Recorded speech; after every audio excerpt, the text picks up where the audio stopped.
हमारी इस यहाँ की जो हैं वो कभी सांसद नहीं बन पाए। ये हमें उसका दुख जरूर है। यहाँ का जो आपको दिख रहा है माहौल, ये अगली बार यहाँ कांग्रेस को वोट नहीं मांगना पड़ेगा, जो इस बार मेहनत कर रही है। हम लोग पढ़े लिखे बैठे हैं यहाँ पे, क्या करें, प्राइवेट नौकरियाँ इधर उधर ढूंढ रहे हैं।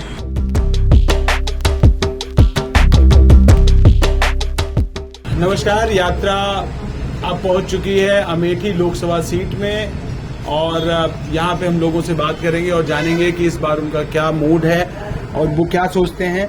हम आपको बता दें, यहाँ से स्मृति जोगिन ईरानी अभी सांसद भी हैं और केंद्रीय मंत्री भी हैं और इसके पहले यहाँ राहुल गांधी सांसद हुआ करते थे, लेकिन इस बार जो है यहाँ से वो चुनाव न लड़ के रायबरेली से चुनाव लड़ रहे हैं। लेकिन यहाँ पे अभी भी बहुत सारे ऐसे लोग हैं जो कांग्रेस पार्टी के चाहने वाले हैं। बीजेपी यहाँ पे लगातार प्रयास कर रही है अपनी जमीन तैयार करने की, लेकिन देखते हैं इस बार क्या होता है। पर उसके पहले हम यहाँ के लोगों से बात कर लेते हैं। क्या नाम है आपका? प्रभात श्रीवास्तव। क्या कहते हैं आप, इस बार का क्या है मूड? देखो, जो पब्लिक की बात है, जो पब्लिक इस समय और बीजेपी के बीच में, बीजेपी ने बहुत अच्छा कार्य जो किया है, अब वो हम नहीं कह सकते हैं, लेकिन जो अमेठी की जनता जा रही है वो कहीं ना कहीं से वो बीजेपी से किनारा करती नजर आ रही है। तो अब यहाँ की पब्लिक वो सीधा प्रत्याशी स्मृति जोगिन ईरानी से चुनाव लड़ रही है।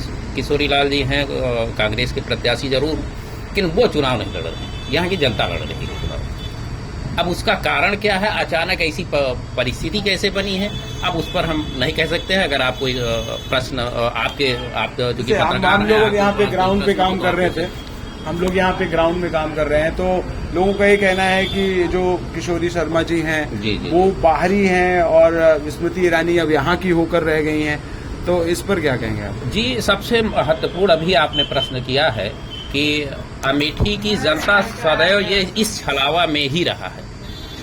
यहाँ से कभी बुआ आई, कभी बेटा आया, कभी बड़ा बेटा, कभी छोटा बेटा, कभी दीदी, कभी इन्हीं सारी चक्करों में ये अमेठी, यहाँ का कोई क्षेत्रीय नेता एक ही बार क्या दो बार, एक बार रविंद्र प्रताप सिंह जी हुए हैं जो संजय गांधी के समय में, और एक बार संजय सिंह हुए हैं, और बाकी कहीं यहाँ से बहू बन के आई, कहीं बेटा बनकर आया, कहीं दीदी बन के आया, ऐसे ही छलावा।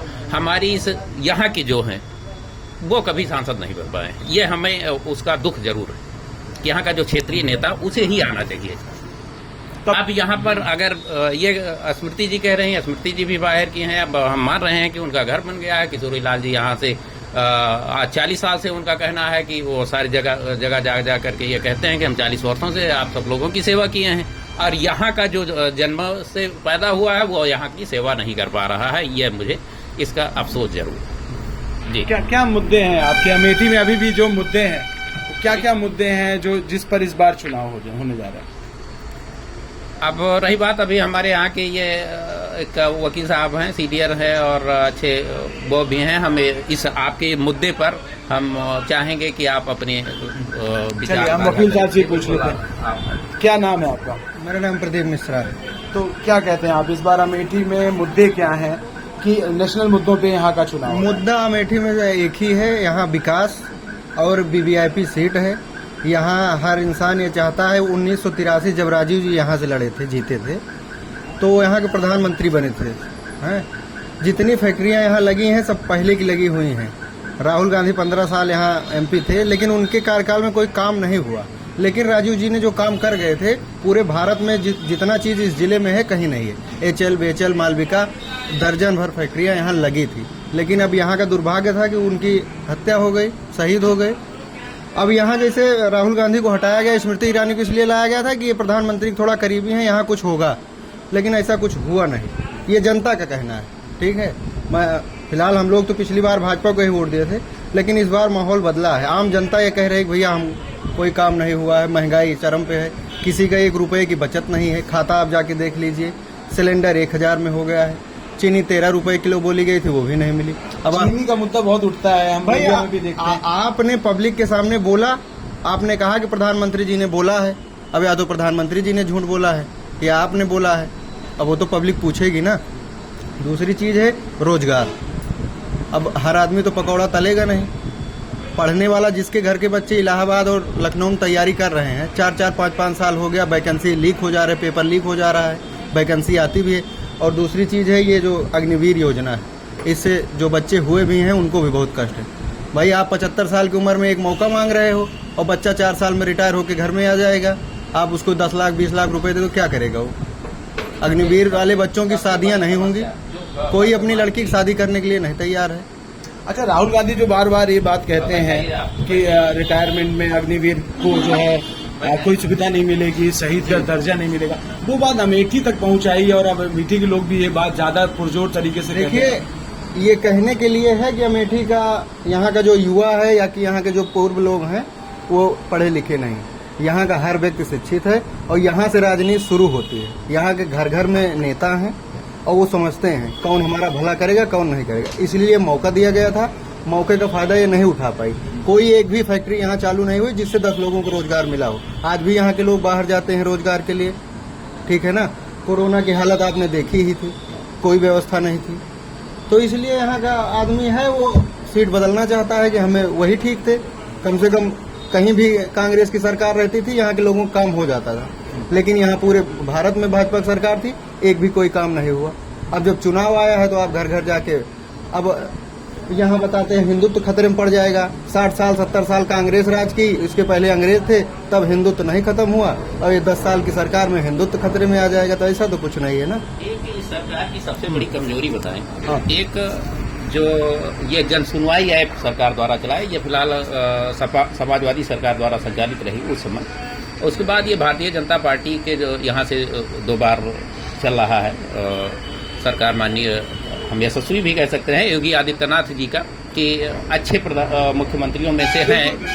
लेकिन अब रही बात उनके काम के सारे कामों को नहीं देख सकते। जन सुनवाई ऐप पर 100% की मैं बात कर रहा हूँ, या 2-4% नहीं, उस पर झूठी रिपोर्टें सिर्फ लगती हैं। उसका कहीं ना कहीं खामियाजा इस बार अगर कहीं कुछ समस्या बन रही है, बीजेपी सरकार नहीं बना पा रही है, या यहाँ पर वो चुनाव हारती भी है, उसका वोट परसेंटेज कम होता है, तो उसका एक बड़ा कारण होगा। क्योंकि जन सुनवाई पर वकील साहब भी बैठे हैं, शायद जानते होंगे कि कोई भी एक ऐसी रिपोर्ट नहीं है कि जिस पर उस जन सुनवाई ऐप पर प्रार्थना पत्र दिए जाने के बावजूद कोई काम हो, निराकरण हो पाए। सब झूठी रिपोर्टें लगती हैं। उसके हम जीता जागता एक साक्ष्य भी हम कह सकते हैं हमारे पास बहुत सारे। हम माननीय मुख्यमंत्री, प्रधानमंत्री, राष्ट्रपति तक को प्रार्थना पत्र दिए हैं, लेकिन यहाँ पर झूठी रिपोर्टें लगा दी गई हैं और वो घोर चिंता का विषय है। ये सरकार को बिल्कुल समझ में नहीं आई कि हमको फिर से चुनाव में आना है, फिर पब्लिक के पास जाना है और हम बताएंगे क्या। नहीं, पर जो बीजेपी गवर्नमेंट है वो सुराज और या फिर गुड गवर्नेंस कह के ही सत्ता में आई। आप क्या देखते हैं अमेठी में कि गुड गवर्नेंस है? नहीं, अभी आपको उसके पहले, आपके ये प्रश्न के पहले ही हमने बता दिया। हाँ, इसीलिए मैंने ये सवाल गुड गवर्नेंस। अब आप बाद में ये प्रश्न कर रहे हैं। सबसे बड़ी समस्या है कि हमने बताया कि 100% की बात कर रहे हैं। अगर वो सरकार कहती भी है कि नहीं, हम तो 2-4% हो सकता हो उस पर कार्यवाही करके रिपोर्ट लगाते हैं, और बाकी झूठी रिपोर्टें अपने उस कार्यालय में बैठ करके मौके तक जाते नहीं है, रिपोर्ट लगा दिए जाती हैं। और सबसे बड़ी समस्या है उसमें वो लॉक कर देना। पहले तो 1-2 बार आप रिपीट कर सकते थे, अब वो फाइनल ही निराकरण कर देते हैं कि आप उस पर कोई आख्या लगा भी न सको, मतलब उसमें। जी, तो जैसे हम लोग देख रहे थे वकील साहब की रायबरेली की स्थिति है कि रायबरेली में जो फैक्ट्रियां हैं, ITL वगैरह, ये जो कंपनियां हैं, ITI भी है वहाँ पे, तो ऐसी कंपनियां जो अब धीरे धीरे बंद हो रही हैं जी, तो इसकी क्या मेन वजह रहती है? कांग्रेस गवर्नमेंट अपने जमाने में जो है कंपनियां खोलती है, फिर अब वो कंपनियां बंद क्यों हो रही है? बंद इसीलिए हो रही है कि कुछ तो राजनीतिक यहाँ मामला है। यहाँ सारी चीजें केंद्र से चलती हैं, चाहे वो कांग्रेस की गवर्नमेंट आ जाए या भाजपा की हो जाए। यहाँ के लोकल का किसी को कोई कुछ चलता नहीं है। दूसरी चीज है कि कंपनियां धीरे धीरे बंद हो रही हैं। पहले जो यहाँ थे आधे तो चोर थे, चाहे वो कांग्रेस के थे चाहे भाजपा के थे। आज भी यहाँ जैसे भाजपा में यहाँ के वर्तमान विधायक जो राकेश प्रताप सिंह आए हैं, इनकी साइकिल की दुकान थी आज के 20-30 साल पहले यही गौरीगंज में। आज इनके पास हजारों बीघे जमीन है, फ्लैट है, घर है, मतलब दर्जनों गाड़ियां के ऊपर है। कहाँ से आ गई इतनी तनख्वाह? तो विधायक में मिलती नहीं है। ठेका पट्टा जितना है सब इन्हीं का है। भाजपा में यहाँ के जो शूटर थे, 2-4 शूटर थे, वो भी इस समय भाजपा में है। तो जो आम पब्लिक है, जो पढ़ा लिखा है, वो काहे लिए वोट देगा? गुंडों को वोट देगा? आप सबको एक साथ लेके चल रहे हो। गायत्री प्रसाद प्रजापति को लेके वोट मांग रही हैं दीदी जी, अभी तक वो बलात्कारी थे, अब वो बलात्कारी नहीं रह गए हैं, काहे लिए आप मांग रहे हैं? यही सब चीजें हैं जो यहाँ की पब्लिक परिवर्तन चाहती है। अच्छा, एक युवा हमारे साथ जुड़े हैं।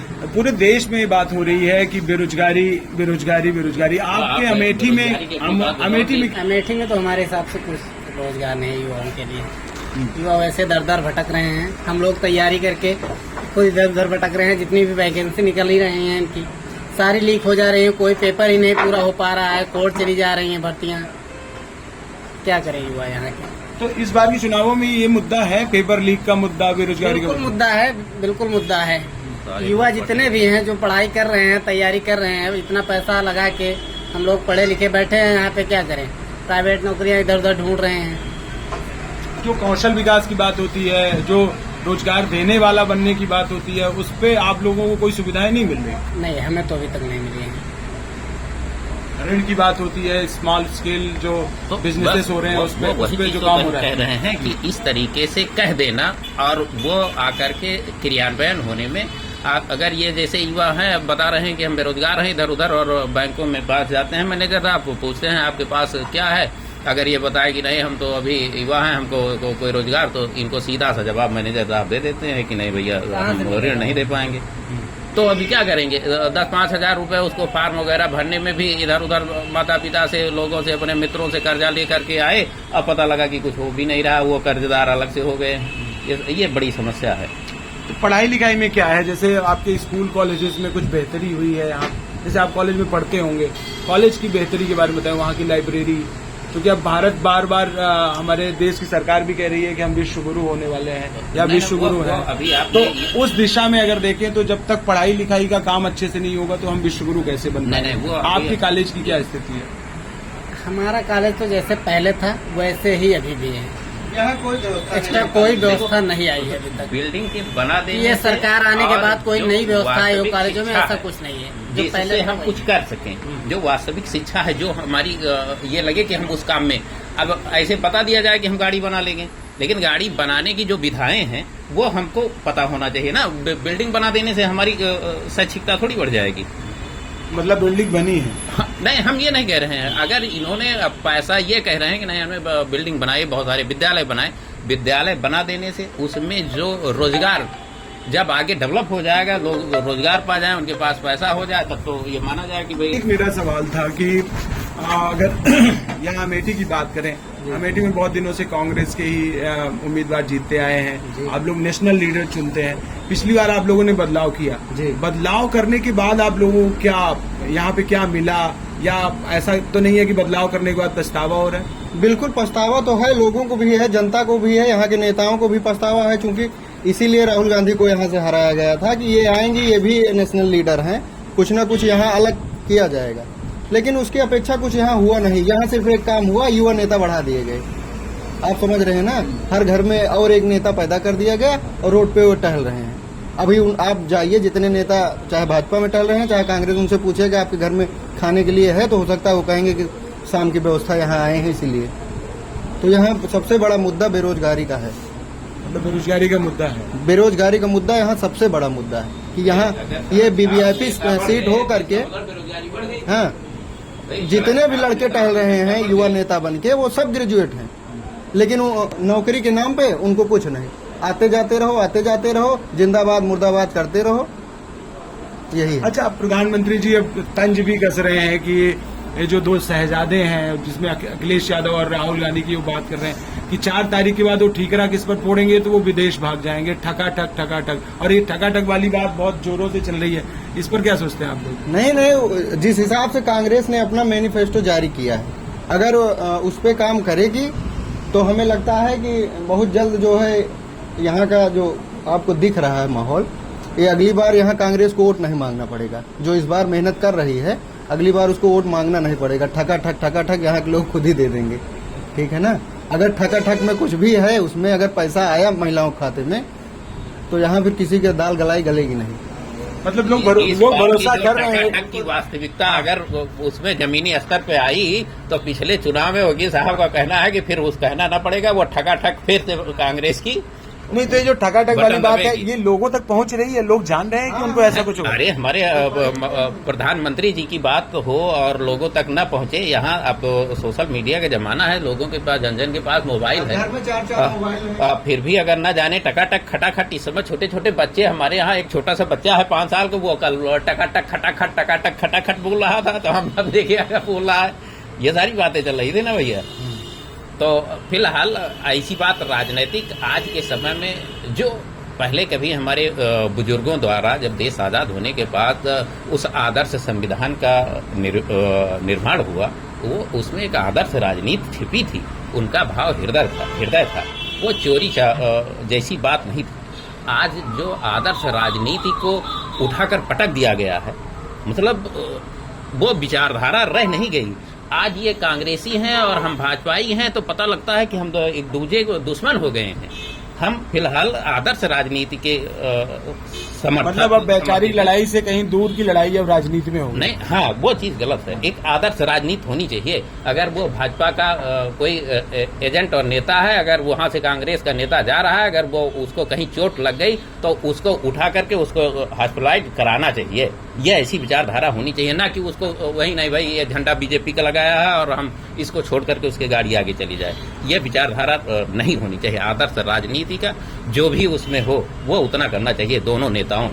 चलिए इस बार एक आखिरी सवाल आपसे कर लेते हैं। इस बार राजनीति में जो है अमेठी से राहुल गांधी जी अब छोड़ के अब रायबरेली चले गए, उसका कुछ असर तो यहाँ नहीं पड़ेगा कि वो भाग गए, जिस तरीके से बीजेपी कह रही है कि या स्मृति ईरानी जी भी कह रहे हैं कि राहुल बाबा भाग गए, चुनाव से भाग गए, अब वो रायबरेली चले गए, तो इसका असर पड़ रहा है फिर? वो भाग नहीं गए, वो जनता यहाँ की समझ रही है, रायबरेली की जनता भी समझ रही है। हाँ, अगर राहुल गांधी अभी तक यहाँ से चुनाव लड़ रहे होते तो हो सकता है अभी तक यहाँ चुनाव खत्म हो गया होता।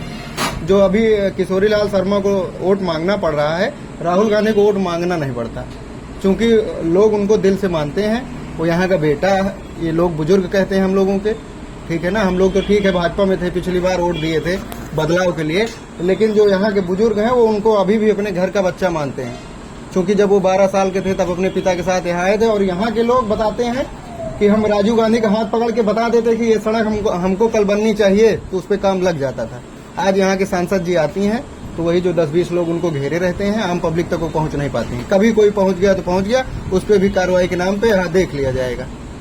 यही चल रहा है। अच्छा, हम लोग रायबरेली में भी काम कर रहे थे, वहाँ पे कुछ लोगों का कहना है कि अब बदलाव इस बार हम करेंगे, अब इस बार गांधी परिवार से मुक्ति पाना है, ऐसा कुछ लोग फील्ड में भी, गांव में भी लोग कह रहे थे, शहर के लोग भी कह रहे थे।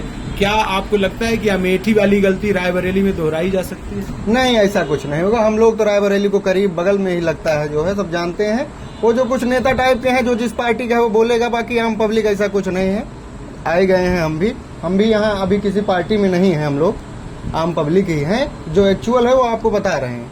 लड़ाई है यहाँ, अभी थोड़ा चल रहा है मामला, लेकिन फिलहाल परिवर्तन लोग चाह रहे हैं। ये लोगों की आवाज है।